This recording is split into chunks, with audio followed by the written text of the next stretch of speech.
Hi guys, it's Jess from Honest Fiction, and welcome back to my channel. In today's video, I am going to be sharing my November TBR.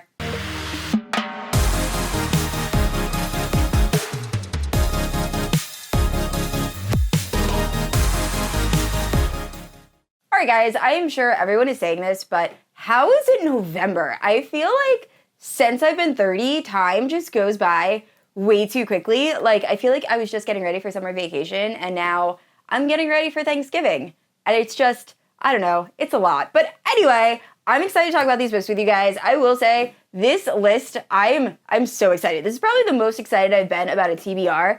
There is mostly fantasy romance. I think I only have 3 contemporary romance books on this list, but overall, like, they're all gonna be so good. I'm so excited. November is gonna be an amazing reading month, I can already tell. So anyway, if you're unfamiliar with my channel, I post new videos every Wednesday and Sunday. If you haven't yet, please like and subscribe. You can also hit that notification bell to be notified whenever I post new bookish content. You can also check out my Instagram and Goodreads, both linked down below. With all that out of the way, let's talk about the books I plan to read in November. As always, starting off with books I'll be reading for different read-alongs. So first up, we have A Dawn of Onyx, and this is an adult fantasy romance. The audiobook for this is coming out later in October, and I have had this book on my radar for quite some time. So this is following a girl who, in order to save her brother's life, ends up sacrificing herself to the Onyx King and is forced to heal his prisoners using her, I think she has like healing magic. So it's her story. I've heard kind of mixed reviews about this, but I am really interested. So I'll be reading this along with Hannah Blackwell and Tiff from Tiff Talks Pages,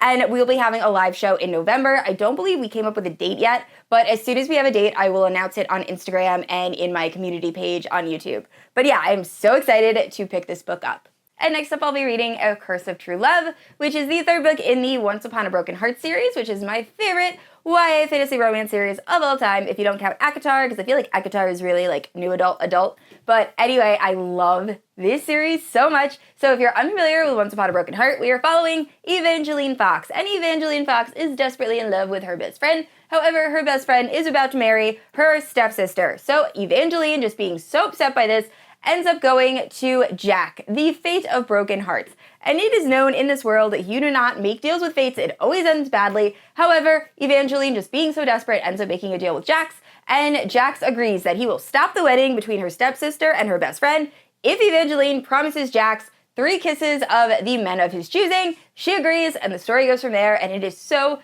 good. I just love how whimsical the world is, and also the romance, and Jax is like top tier book boyfriend. But anyway, I will be reading this for a live show that is taking place on my channel on November 5th at 2 p.m. EST, along with Issa from Fun Fantasy Books. She's actually the one that got me into the series. I wouldn't have picked it up without Issa, so thank you so much. But I am so excited. So we're actually going to be discussing all 3 books, but mostly talking about A Curse of True Love, and it should be really fun. So I hope you join us.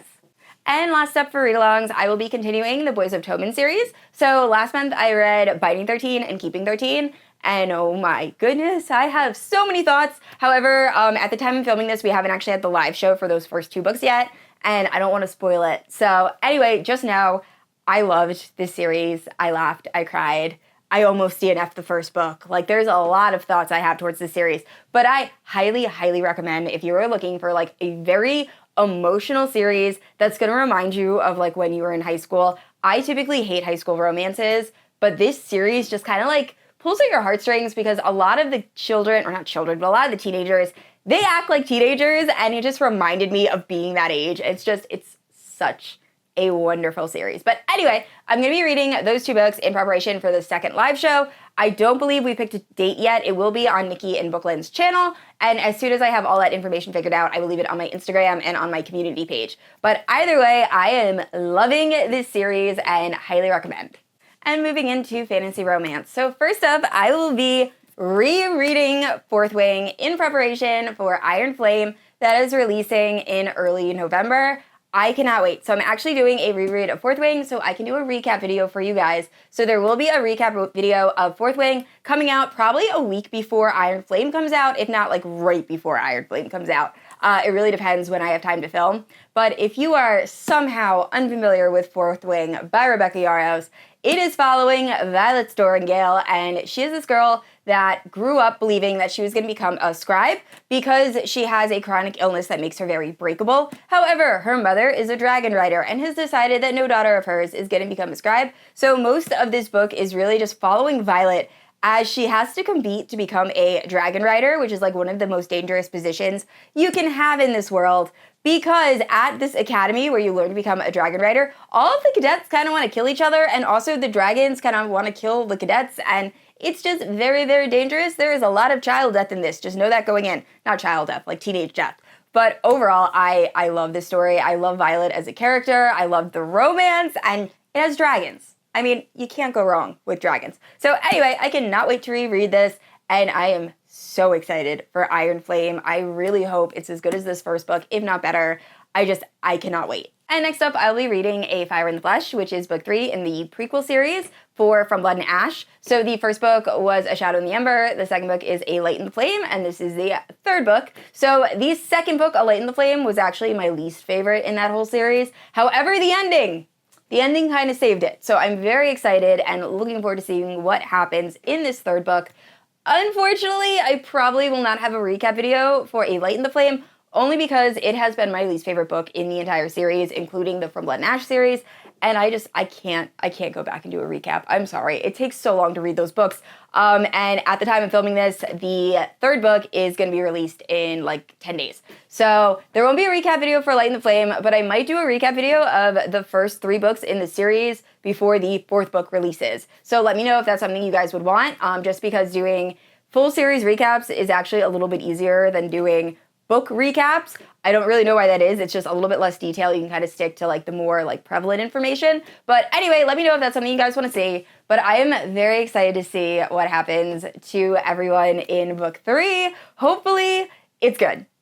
That's all I can really say. I feel like the last few books by J. Law have been kind of like hit or miss. So I'm really hoping I enjoy this one. I did enjoy her last release, Fall of Ruin and Wrath. So I'm hoping I love this one just as much. So we will see. And next up, I'll be reading The Ashes and the Stalker's King, which is book 2 after Serpent and the Wings of Night. So I read Serpent and the Wings of Night last summer, and I really enjoyed it. I think it really lived up to the hype. It is a fantasy, vampire, romance, and it has so much action. But this second book, I wanted to pick up immediately. However, the audiobook wasn't available, but the audiobook was released in October, so November is the perfect time to pick this book up. I have heard that this book is a little bit more romance heavy than the first book. While I did enjoy the first book a lot, I felt like it was very, very heavy with fantasy, and the romance was kind of more towards the back. So I'm interested to see how I like this. But if you're unfamiliar with Serpent and the Wings of Night as a whole, the story is following Oria, and she's a human girl that was adopted by the Vampire King. So she's been raised amongst vampires, which has been a very dangerous existence for her. And she wants to compete in this tournament known as the Kajari in order to be granted a wish from the goddess Nyaxia. So most of the first book, Serpent and the Wings of Night, is really just Oria trying to survive in these trials, and all of these other vampires are also competing and trying to kill her. So really, really fun, highly recommend, and I cannot wait to read the sequel. And next up is a book that has been on multiple TBRs. However, the audiobook kept getting pushed back, and it is The Witch Collector, and this is by Carissa Weeks. I've heard nothing but really good things about this series as a whole, and I've had this physical book for a very long time. However, the audiobook was supposed to come out around like Christmas, and then it just kept getting moved. So it ended up coming out in, I think, August, and I totally forgot about it. So I'm excited to pick this book up. So this is following a girl that lives in this community where the witch collector comes every, I think, like 2 years or so, and takes a woman from their village to the Frost King, and that woman is never seen again. So our main character's sister was taken the last time the witch collector showed up, and now she is out for revenge. So she wants to get picked so she can be taken to the Frost King and kill him, and I think there ends up being a romance between her and the witch collector. I'm not exactly positive, but it sounds really good, and like I said, I've heard very, very good things. I've also heard it's very atmospheric and very good to read in the winter, so I figured November's perfect. So anyway, I cannot wait to read this. And last up for fantasy romance is another book that has been on multiple TBRs, and I have still not read it, and that is Anastasia by Sophie Lark. I know I will love this book. First of all, Anastasia is one of my favorite movies of all time. When I was little, my cousin and I used to watch this movie on repeat. I also saw the musical version.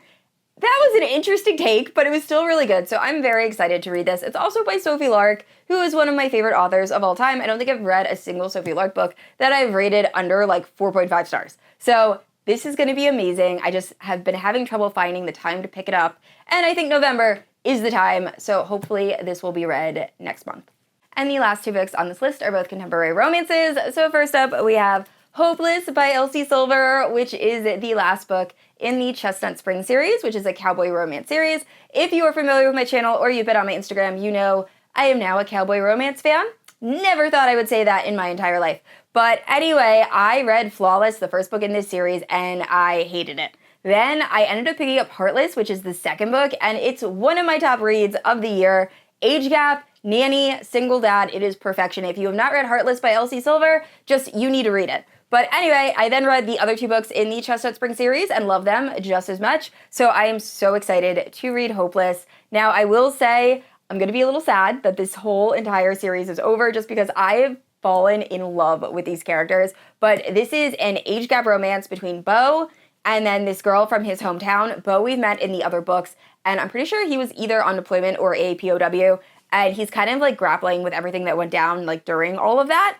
And he's trying to heal, and then the girl from his hometown, I'm pretty sure her family, from what I remember, kind of treats her pretty terribly, and I cannot wait to see their romance just like blossom. But I think it's fake dating, or fake marriage, or real marriage, marriage of convenience, something like that.